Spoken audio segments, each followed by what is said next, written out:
धनु राशि फल अप्रैल माह 2025। जन्म राशि के आधार पर धनु राशि के अप्रैल महीने का पूरा मासिक राशि फल का आपको विश्लेषण बताएंगे।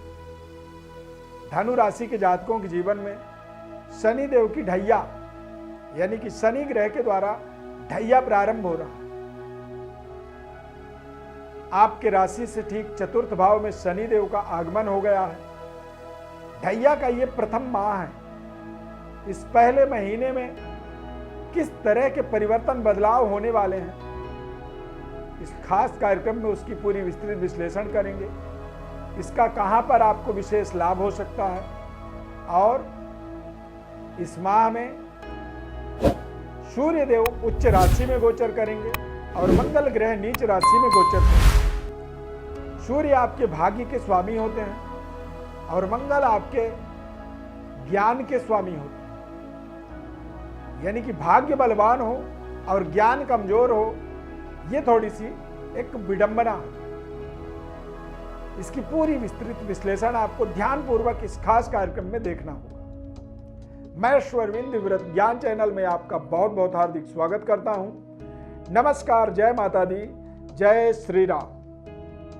इस चार्ट को आपको ध्यानपूर्वक देखना है, समझना है और हो सके तो इसे आप दिमाग में अपने बैठा लीजिए, क्योंकि चतुर्थ भाव में सूर्य, बुध, शनि, राहु, शुक्र, ये 5 ग्रह 15 दिनों तक यानी कि 14 अप्रैल तक लगातार ये एक साथ यहां पर बने रहेंगे। इन 5 ग्रहों का पंचग्रही प्रभाव आपके जीवन में बहुत तेज गति से बड़े बड़े परिवर्तन बदलाव कर सकता है। बृहस्पति ग्रह छठे भाव पर गोचर कर रहे हैं। बृहस्पति बेहद शुभ ग्रह होते हैं और 3, 6, 8, 12 भावों पर बृहस्पति का उतना ज्यादा सकारात्मक प्रभाव नहीं मिल पाता, क्योंकि 6, 8, 12 को त्रिक भाव माना जाता है, अशुभ स्थान इन्हें माना जाता है। तो थोड़ा सा सेहत स्वास्थ्य को लेकर के आपको सावधानी जरूर रखनी चाहिए, क्योंकि बृहस्पति आपकी राशि के स्वामी हैं। छठे भाव पर शुक्र के घर पर गोचर कर रहे हैं, तो थोड़े से आपको लिक्विड इन्फेक्शन, यूरिन इन्फेक्शन और सेक्सुअल वीकनेस जैसी समस्याओं का आपको सामना करना पड़ सकता है, क्योंकि शुक्र ग्रह हमारे जीवन में भौतिक भोग विलास का एक प्रतिनिधित्व करता है। शुक्र ग्रह आपके जीवन में यदि कमजोर होता है तो आप देखेंगे कि आपकी आमदनी का रफ्तार कमजोर पड़ता है। इसीलिए सेहत स्वास्थ्य का आपको विशेष ध्यान इस समय में रखनी चाहिए। मंगल ग्रह आपके पंचम भाव के स्वामी होकर के अष्टम भाव में नीच राशि में गोचर करेंगे, तो आपको अपने कैरियर पर, अपने काम करने के तौर तरीकों पर विशेष निगरानी, सावधानी रखनी चाहिए। अपने संबंध रिश्तों को लेकर के भी आपको बेहद संवेदनशील रहना होगा, अन्यथा आपके इस महीने में देखेंगे कि संबंध पुराने टूट रहे हैं और संबंध लगातार हमारे खराब होते जा रहे हैं। तो खराब होने का रीजन क्या है? तो ये रीजन है मंगल के नीच राशि में, यानी कि 3 अप्रैल 2025 को मंगल ग्रह पुनः कर्क राशि में गोचर करेंगे। नीच राशि का प्रभाव आपके बढ़ते हुए मनोबल को कमजोर करेगा। बड़े बड़े जो आप डिसीजन करने वाले हैं उनमें कुछ ऐसे गलत डिसीजन होंगे जिससे आपका आत्मबल कमजोर होगा और आप अपने संतान के ऊपर भी यहाँ पर पैनी नजर रखेंगे।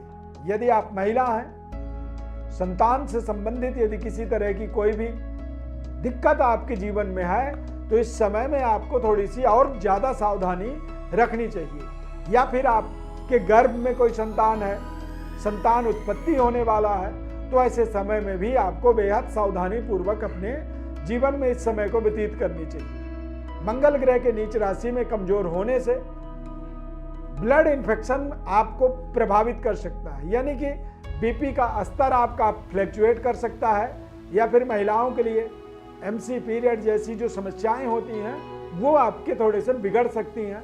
इसमें आपको विशेष सावधानी जरूर रखनी चाहिए। ऐसे समय में कोई भी संबंध, रिश्ते यदि नए जोड़ते हैं, कोई आपका नया प्रपोजल, कोई नया प्रस्ताव आपके सामने आता है, तो वहाँ पर भी आपको बहुत सावधानी रखनी चाहिए।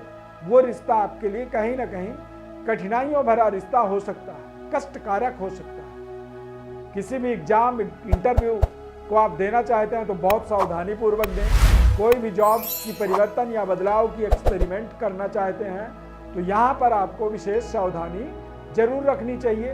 हो सके तो इस तरह के एक्सपेरिमेंट से अपने आप को अलग रखनी चाहिए, बचना चाहिए आपको। कारोबार व्यापार के दृष्टिकोण से देखेंगे तो निश्चित रूप से इस समय अवधि में बेहद सावधानी पूर्वक कारोबार व्यापार का संचालन करनी चाहिए, क्योंकि बुध ग्रह नीच राशि में गोचर कर रहे हैं और राहु के साथ युद्धि बनेगा। ऐसे समय में कई बार आप देखेंगे कि बेहद नकारात्मक लोग आपके आसपास ज्यादा तेज गति से आ रहे हैं, निगेटिविटी को उत्पन्न करेंगे और आपके अच्छे खासे चलते हुए कार्यों पर भी वो रुकावट उत्पन्न कर सकते हैं। इसका एक दूसरा पहलू आप शनि की ढैया को भी मान सकते हैं, क्योंकि चतुर्थ भाव में शनि के चंद्रमा से चतुर्थ भाव में शनि के चले जाने से आपके बैंक बैलेंस को वो क्षीण करता है, कमजोर करता है। आपके वास्तविक सुख सुविधाओं से वो आपको अलग करता है। और जब चंद्रमा से चतुर्थ भाव में शनिदेव गोचर करते हैं तो तेज गति से बड़े परिवर्तन बदलाव की ओर व्यक्ति भागना पसंद करता है और यही उसके जीवन का एक निगेटिव नकारात्मक परिणाम वाला निर्णय हो जाता है, जिसे आप ढैया के रूप में इसका एक तरह से कह सकते हैं कि निगेटिव नकारात्मक वातावरण जीवन में बन जाता है। करियर के अंदर आपको जरूर थोड़ी सावधानी रखनी चाहिए। बुध का लगातार केंद्रस्थ गोचर होने के कारण से यदि जो चल रहा है उसी काम को आप बेहतर तरीके से करते चले जाएं। यदि रिजल्ट थोड़े कमजोर हैं तो भी आपको निराश ना हो करके अपने जीवन में एक सकारात्मक रिजल्ट तक पहुंचने की टारगेट को अचीव करने के लिए निरंतर मेहनत करते हुए आगे बढ़ना होगा। और सूर्य देव का उच्च स्तरीय प्रभाव 14 अप्रैल के बाद आपके जीवन में एक तेज गति से आपके भाग्य का सकारात्मक पक्ष आपके साथ जोड़ेगा। तो इस माह के अंदर यदि देखें तो कारोबार व्यापार और कैरियर के अंदर कोई भी बड़े डिसीजन 14 अप्रैल से पहले बिल्कुल भी ना करें। 14 अप्रैल से पहले कोई भी किया गया निर्णय आपके लिए बेहद निराशाजनक और नकारात्मक हो सकता है। इसीलिए आपको 14 अप्रैल के बाद आगे बढ़ने का प्रयास करना चाहिए। 3 अप्रैल के बाद मंगल कर्क राशि में गोचर करेंगे।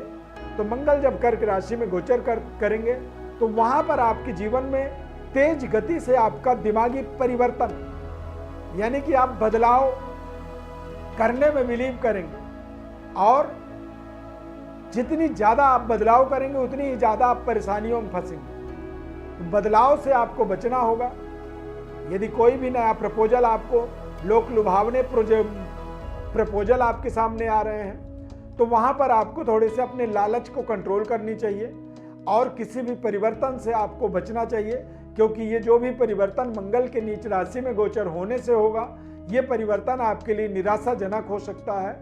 इसीलिए ऐसे समय में कोई भी बदलाव नहीं करनी चाहिए, खासकर रिश्तों को लेकर के और अपने प्रेम संबंध को लेकर के। यानी कि आपका कोई भी रिलेशन के अंदर आपको बदलाव दिख रहा है, एक डाइवर्जन आपके जीवन में दिख रहा है, यानी कि पुराने रिश्ते से नए रिश्ते में आपको जाने का मौका मिल रहा है, तो आप ये समझिए कि ये एक धोखा है। ये आपके एक जीवन में एक छलावा हो सकता है जो आपके लिए कष्टकारी आगे आने वाले समय के अंदर होगा, क्योंकि अभी तो ढैया का ये प्रारंभिक महीना है। यहाँ से वो एक नई पिक्चर आपके जीवन में शुरू करेगा और पिक्चर स्टार्ट होते ही पूरे पिक्चर की क्लाइमैक्स को आप नहीं समझ सकते हैं। पूरे पिक्चर के एक पावर को, पूरे पिक्चर के एक पूरी सिलेबस को आप पहले अध्याय को पढ़ते ही नहीं समझ पाएंगे। इसीलिए थोड़ी सी सावधानी जरूर आप रखिएगा।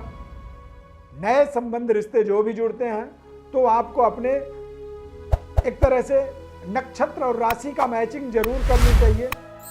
नए रिश्तों में भरोसा करने के बजाय आप अपने मैचिंग पर ज्यादा भरोसा करें और वो आपके लिए विशेष लाभदायक हो। संतान के ऊपर इस समय में पूरी पैनी नजर रखें, क्योंकि ऐसे समय में बच्चे कुछ गलत निर्णय करते हैं और उन गलत निर्णयों का आपको आपके जीवन में एक विशेष एक तरह से जिम्मेदारी आ जाती है। तो अपने उन जिम्मेदारियों से आपको बचना चाहिए और बचने के लिए आपको बस करना क्या है, तो अपने परिवार के अंदर अपने संबंध रिश्तों के ऊपर और अपने संतान के ऊपर पैनी नजर रखनी चाहिए।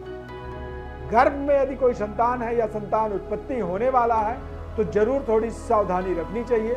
किसी न किसी विशेषज्ञ से आपको टच में रहनी चाहिए। शनि की ढैया प्रारंभ होने का मतलब होता है कि अब आप यहां से लेकर के आगे सोच विचार सही रखें, अपने योजनाओं को सीक्रेट रखें और गोपनीय तरीके से अपने टारगेट को हिट करने का अपने मन में संकल्प को बारंबार दोहराते रहें।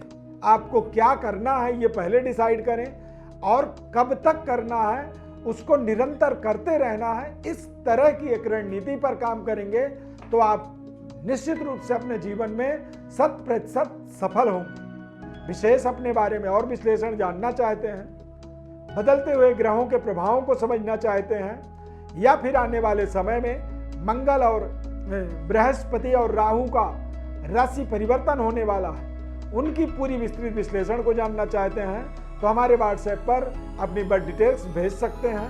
चैनल को सब्सक्राइब कर लीजिए। इस खास कार्यक्रम में जुड़ने के लिए बहुत बहुत धन्यवाद। जय श्री राम।